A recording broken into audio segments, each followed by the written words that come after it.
Amigos telespectadores da Rede Vida de Televisão e do programa Páginas Difíceis da Bíblia.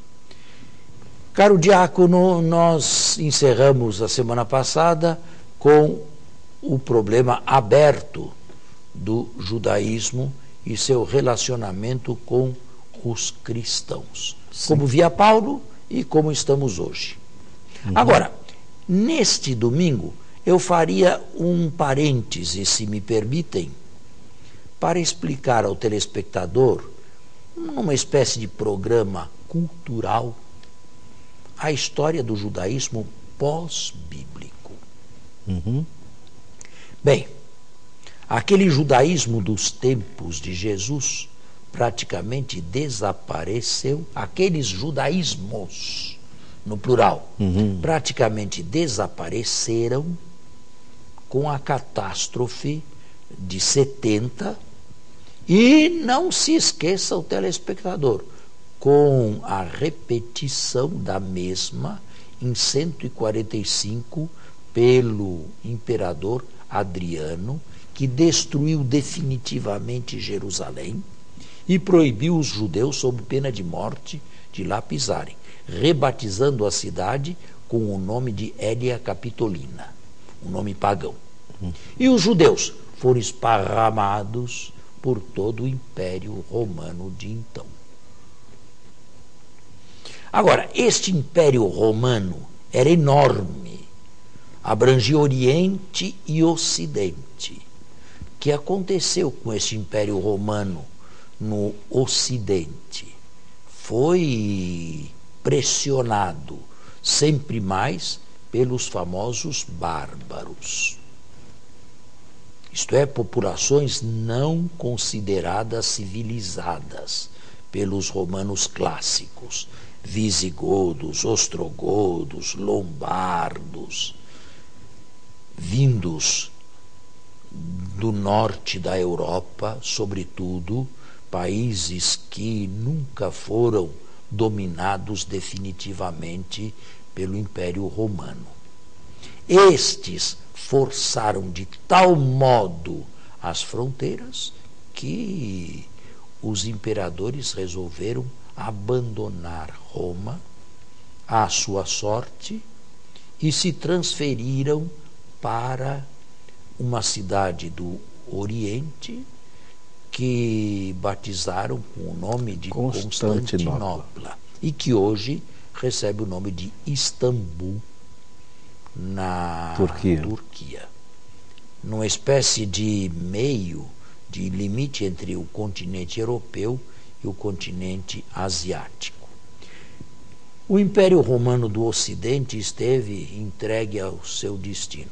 Os bárbaros invadiram e, aos poucos, a Igreja, os papas e, sobretudo, os monges, e aqui está o grande mérito desses monges, foram não só civilizando esses bárbaros, como os convertendo pouco a pouco ao cristianismo.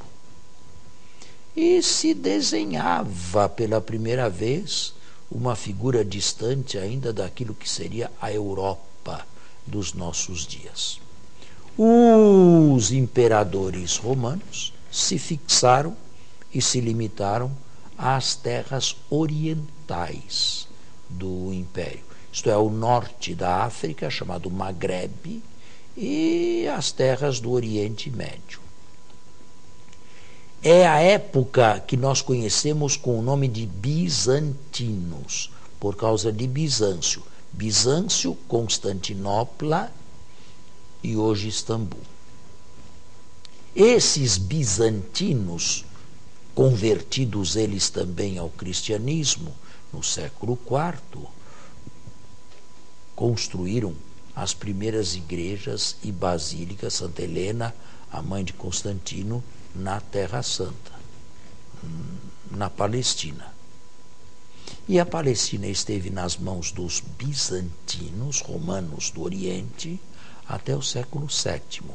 E teve um cristianismo florescente ali. com padres da igreja famosos, como, por exemplo, Cirilo de Jerusalém. Foi lá, na Gruta de Belém, que São Jerônimo traduziu a Bíblia inteira, do hebraico e do grego para o latim, a mando do Papa Damaso, em Roma. Um cristianismo bem florescente na Palestina, até o século VII. No século VII, os árabes islamizados, isto é, tornados islâmicos pela obra de Maomé, invadiram não só o norte da África e dominaram, como invadiram também o Oriente Médio e o dominaram. E o Oriente Médio foi entregue aos árabes muçulmanos, aos árabes islamizados no século VII por Maomé e os seus descendentes e seguidores. Assim se passou, e assim estiveram as coisas, até o início do segundo milênio. Por volta de 1090, estes árabes começaram a tornar difícil, precária, se não impossível, a vida dos cristãos e, sobretudo, peregrinos cristãos que desejavam ir a Jerusalém venerar os lugares santos do cristianismo. 3 eram os centros de peregrinação no início do segundo milênio: Roma, ad limina apostolorum; Santiago de Compostela, por causa das tradições referentes a São Tiago Maior, e, evidentemente, a Palestina, a Terra Santa. Mas eram ali sempre importunados e maltratados pelos árabes islamizados.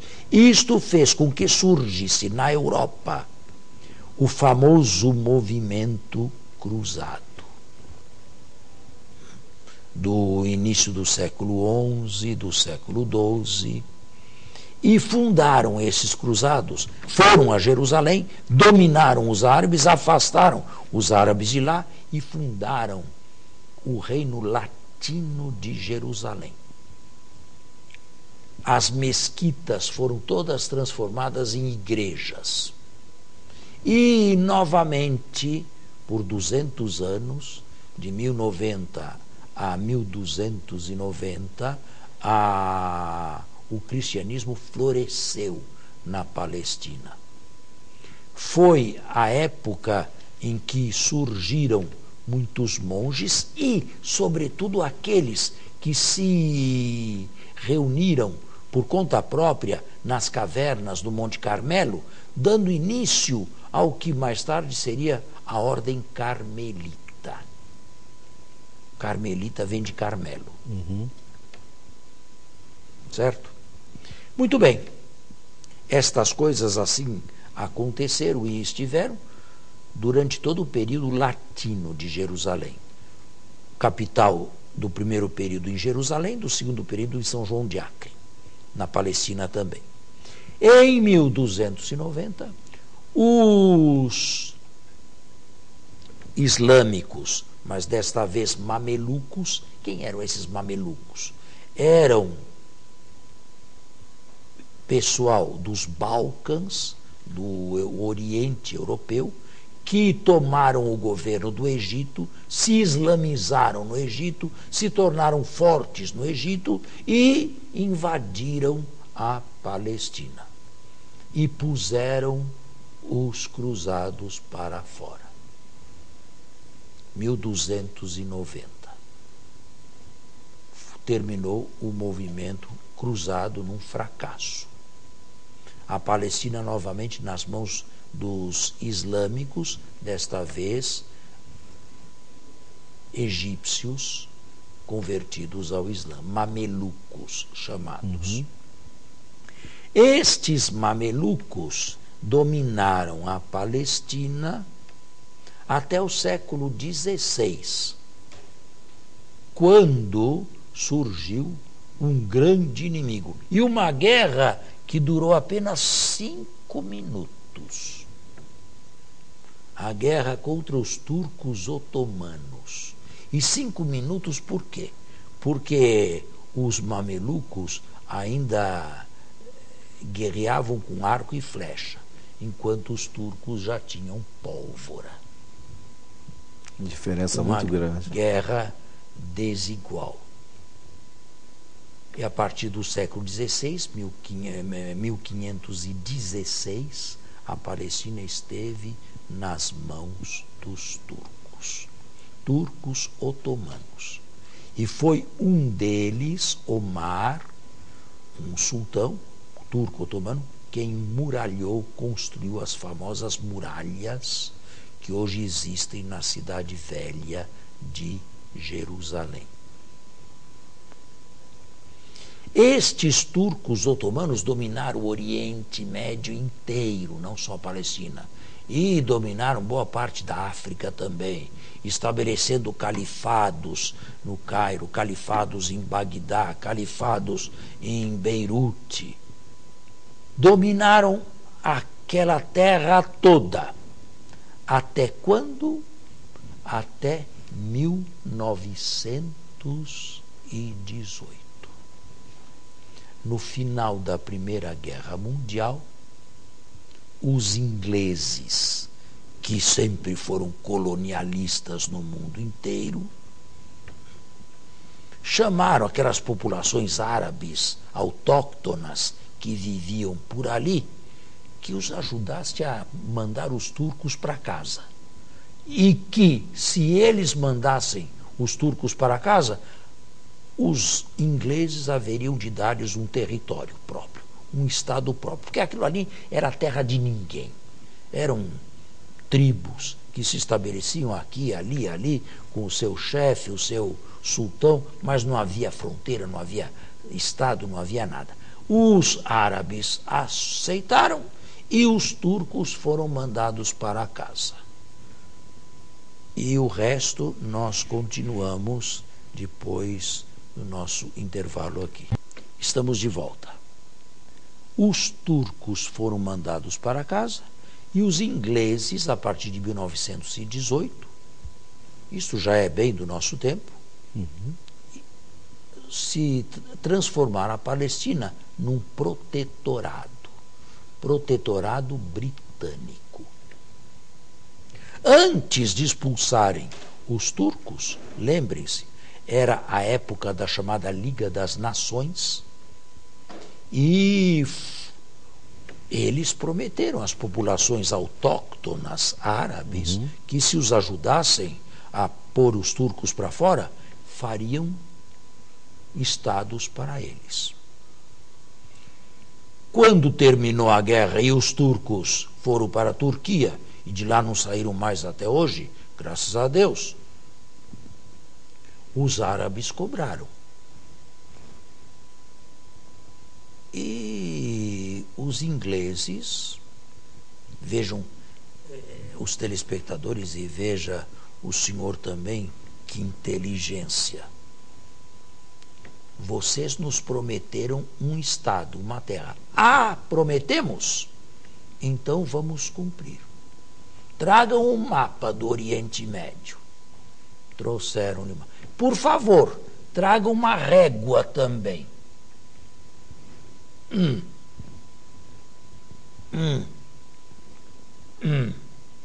Este é Egito. Esta é a Jordânia. Este é o Líbano. Fronteiras se fazem desta maneira? Claro que não. Evidente que não. Que inteligência brilhante, não é? Dos ingleses. Num lugar onde existe apenas deserto e tribos aqui, aqui e ali. Quem sabe onde é que passa a fronteira?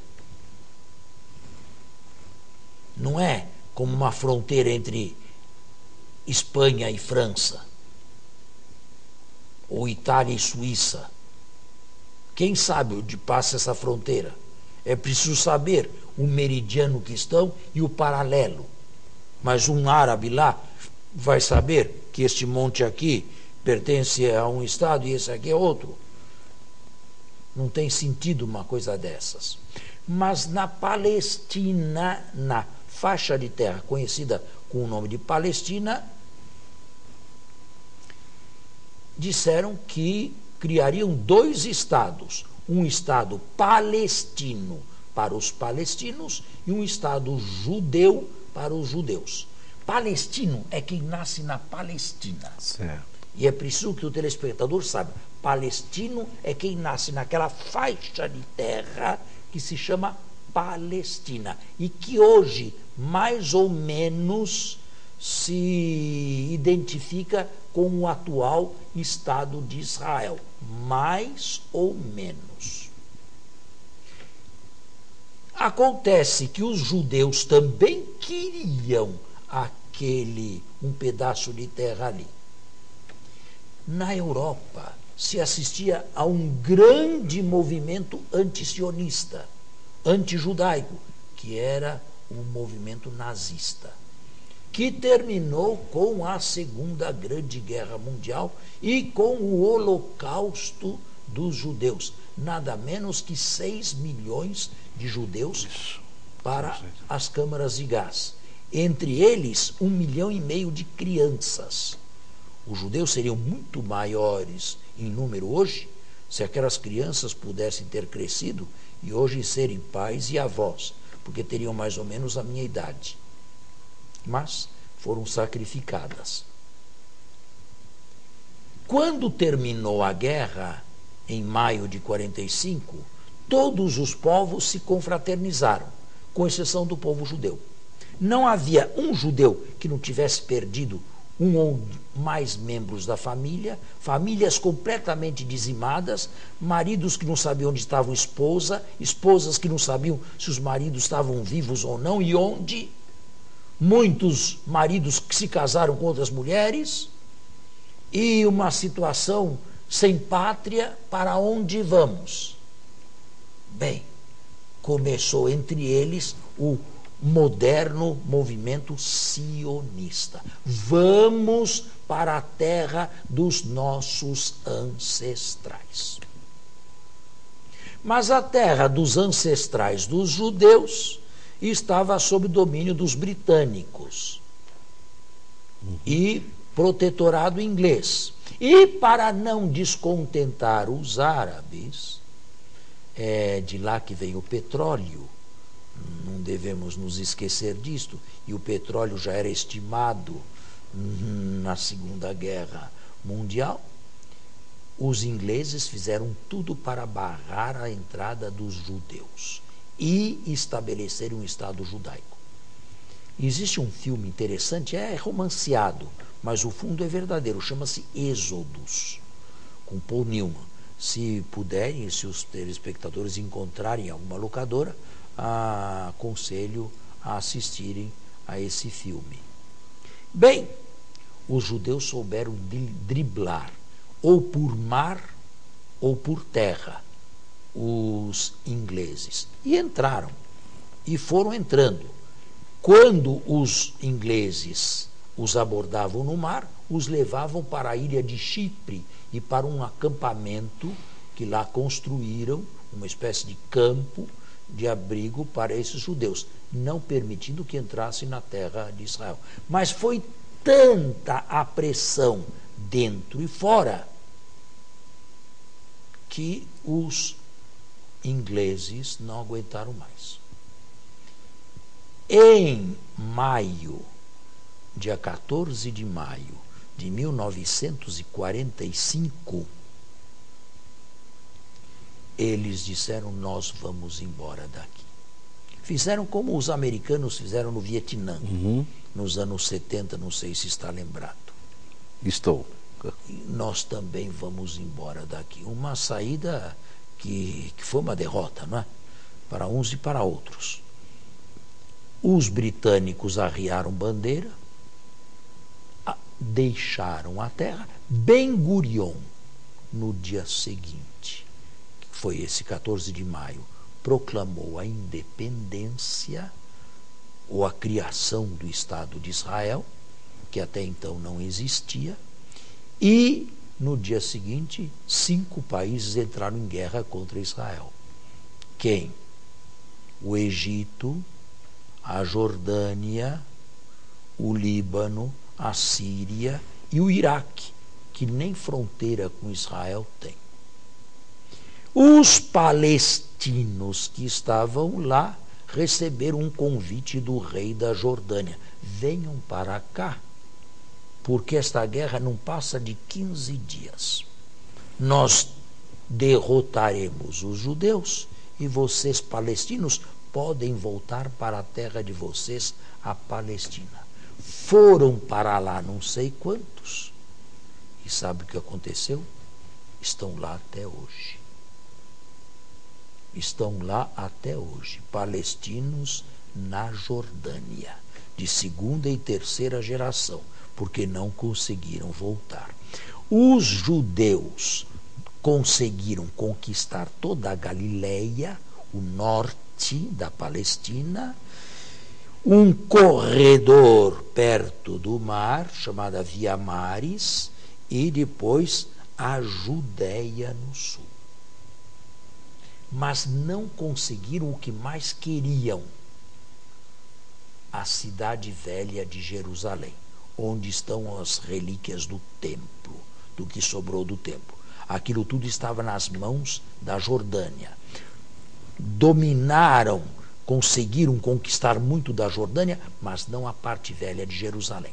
A ONU, naquele tempo existia já a ONU, impôs o final da guerra e terminou a Guerra da Independência, com a Galileia, um corredorzinho no mar, na Via Maris, e o sul, o Negev, mas não a parte velha de Jerusalém. Construiu-se um muro em Jerusalém, como o Muro da Vergonha em Berlim, até 1989, o senhor deve se lembrar disso aí. Assim esteve Jerusalém, desde a Guerra da Independência em 45 até 67. 67, quando houve, não sei se está lembrado, a Guerra dos 6 Dias. Eu me lembro desta guerra aí, era jovem. Na Guerra dos 6 Dias, Israel dominou toda a parte que estava ainda da Palestina nas mãos da Jordânia, a famosa Cisjordânia, dominou as colinas de Golã, que estavam de posse da Síria, brecou a entrada de palestinos que estavam na Jordânia e dominou a faixa de Gaza, que liga a Palestina com o Egito, ali onde está mais ou menos o canal de Suez. Bem, foi uma guerra relâmpago de 6 dias. Nos anos 80, na década de 80, houve tratativas de paz, porque aquilo tudo foi dominado e se transformou em território militar, em território militarmente ocupado por Israel. Israel não acampou, mas dominou e transformou em território militar. Durante a administração Clinton nos Estados Unidos, houve tratativas de paz de diversos lados, mediado pelo presidente americano Clinton, e Israel se prestou ou se comprometeu a devolver o que tinha tomado na Guerra dos 6 Dias. Ou seja, devolveu o Sinai, a península do Sinai, toda para o Egito. E o Egito agradeceu muito porque ali existem fontes de petróleo. Quis entregar a faixa de Gaza também, a atual faixa de Gaza, com 1,5 milhão de palestinos. O Egito disse: muito obrigado, agradecemos muito, mas já temos pobres a suficiência. Mas 1,5 milhão de pobres, não. A mesma coisa aconteceu do lado da Jordânia. Vamos entregar toda a parte da Cisjordânia que dominamos em 67 para a Jordânia. A Jordânia disse: muito obrigado, nós também temos pobres suficientemente e não queremos mais.